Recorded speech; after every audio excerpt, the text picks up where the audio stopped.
안녕하세요. 위드브라더의 김PD입니다. 평소 이제 사진 편집 좀 많이 하시거나 또 뭐 디자인 작업을 하시는 분들은 아이패드를 굉장히 유용하게 아마 사용하셨을 거예요. 근데 아이패드에서 사용할 수 있는 포토샵이 나오면 참 좋겠다 라는 생각을 하시는 분들이 굉장히 많으셨을 텐데, 한 달 전쯤에 아이패드 전용으로 사용할 수 있는 포토샵이 공개가 되었습니다. 좀 완벽하게 출시가 되지 않을까라는 기대감도 있었는데, 출시가 된 시점에서는 분명 좀 아쉬움들이 굉장히 많이 있는 것 같아요. 용량 자체가 200메가 정도밖에 되지가 않습니다. 그래서 맥에서 사용하는 그런 포토샵과는 괴리감이 분명히 있을 거라고 저는 생각을 했어요. 역시나 뭐 빠져있는 기능들도 굉장히 많고, 한 달 정도 사용을 해봤었는데 어떤 특징들이 있는지 또 어떤 장단점들을 가지고 있는지 한번 살펴보도록 하겠습니다.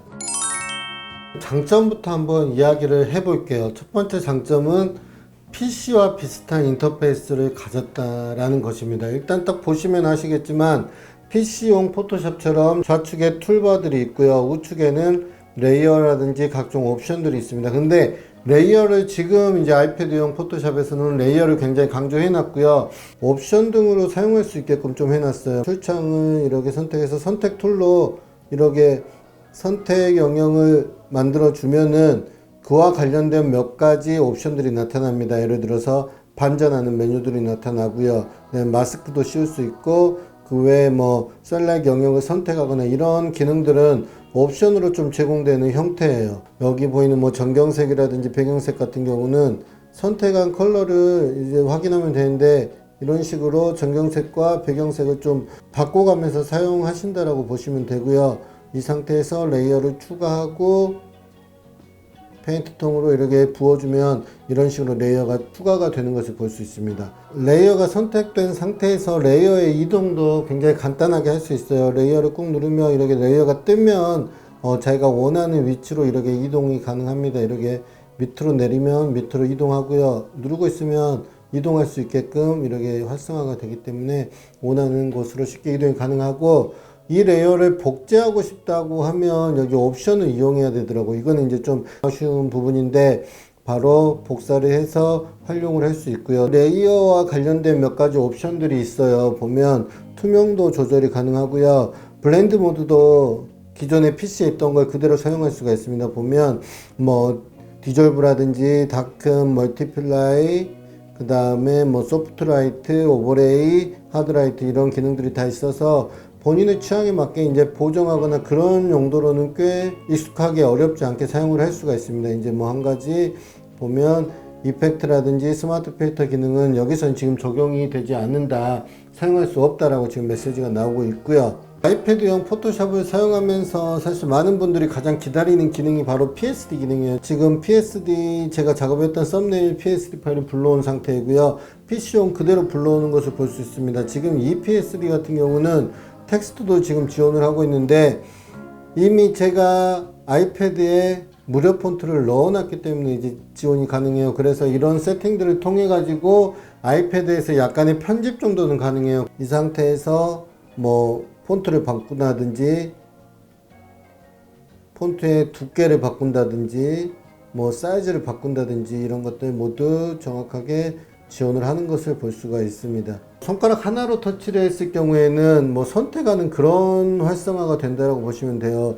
여기서 뭐 툴창 선택하고 이런 식으로 활성화가 되는데, 이 화면을 좀 이동하고 싶다 그러면 두 개의 손가락으로 확대를 하고 축소를 하고 활용할 수 있고, 이동을 이렇게 시킬 수 있고요. 뭐 여기서 원하는 퍼센트를 입력한 다음에 바꿀 수도 있고요. 애플워치 포토샵에서 제가 이 레이어를 선택한 상태에서 레이어를 카피하고 다시 뭐 다른 PSD에서 레이어를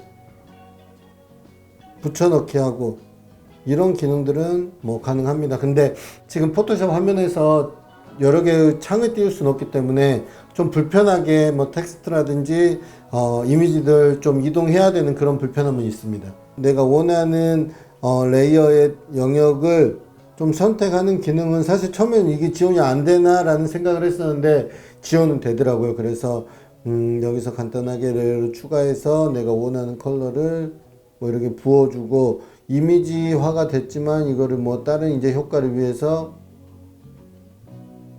투명도를 살짝 조절해주고 이런 기능들은 사용이 가능하다는 거죠. 그래서 여기서 또 이 선택 영역을 없애고 그리고 이런 식으로 나름 좀 효과를 주는 거는 번거롭긴 하지만 가능은 합니다. 단점들이 있어요. 한글 폰트를 지원하는 데 있어서의 문제이기 때문에 어떤 폰트를 무료 폰트를 설치하더라도 한글 폰트를 입력할 때 모음과 자음이 분리돼서 제대로 입력할 수 없는 상태입니다. 그래서 실제 지금 포토샵 상태에서 이 폰트들을 입력해 가면서 배너를 만든다거나 뭐 이벤트 페이지를 만든다거나 썸네일을 만드는 그런 작업은 현재상으로는 좀 불가능하고요. 대신 영어를 활용해서 이제 썸네일을 만드는 그런 정도의 포토샵 작업은 충분히 가능하지 않을까 싶어요. 풀을 쓰고 싶으면 풀이 써져야 되는데 푸 플러스 리을이 써지는 그런 문제가 지금 발생하고 있습니다. 그래서 정확하게 한글 입력이 안 된다라고 보시면 될 것 같고요. 복사하는 거랑 뭐 몇 가지 해봤는데 잘 안 되더라고요. 그런 분들은 가장 큰 아쉬움인 것 같고, 전체적인 영역을 선택하는 것까지는 가능한데 이 폰트의 주간격을 좀 조절하는 게 안 되더라고요. 또 한 가지 단점은 사실 이 레이어가 굉장히 직관적으로 좀 활용할 수 있어야 되는데 그 부분에서는 좀 약간 아쉬움이 있습니다. 직관적이지 못하는 점은 이 레이어들이 뭔가 옵션을 하기 위해서는 꼭 이곳에 가야 된다는 것이죠.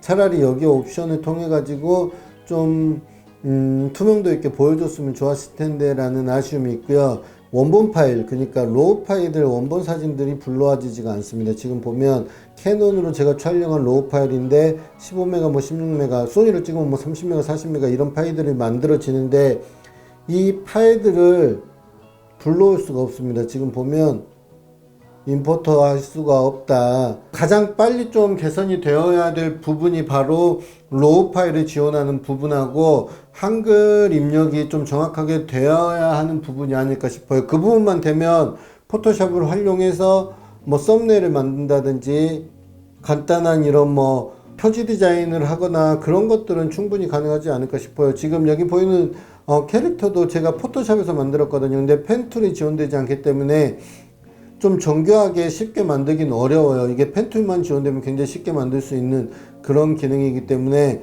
내년에 이제 좀 아이패드용 포토샵이 업데이트가 되면 이런 기능들이 좀 추가가 되지 않을까 싶고, 이런 기능들을 활용하면 포토샵 사용하는데 좀 굉장히 유연해질 것 같아요. 그래서 그 점도 좀 참고하시면 좋을 것 같습니다. 제가 오늘은 이제 간단하게 좀 이런 기능들 위주로 한번 살펴봤어요. 그래서 PC 인터페이스와 좀 유사한 인터페이스를 하고 있다는 점은 장점이고요. 그리고 PS들을 지원을 하는 거, 그리고 레이어의 몇몇 기능들은 좀 편하게 이용할 수 있는데 전체적으로는 좀 직관적이지 못한 부분이 아쉬움일 것 같고, 그 다음에 이 툴바를 활용할 때도 아직은 저는 좀 익숙하지 않더라고요. 그래서 그 부분들은 좀 아쉬움인 것 같고, 가장 큰 단점은 한글을 지원하지 않는 문제, 그리고 로우 파일을 미지원한다라는 점이 아닐까 저는 생각이 듭니다.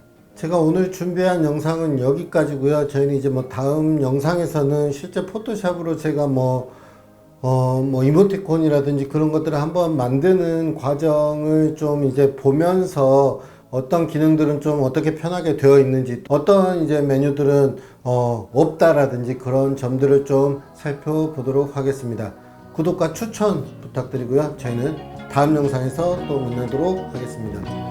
바이 브라더.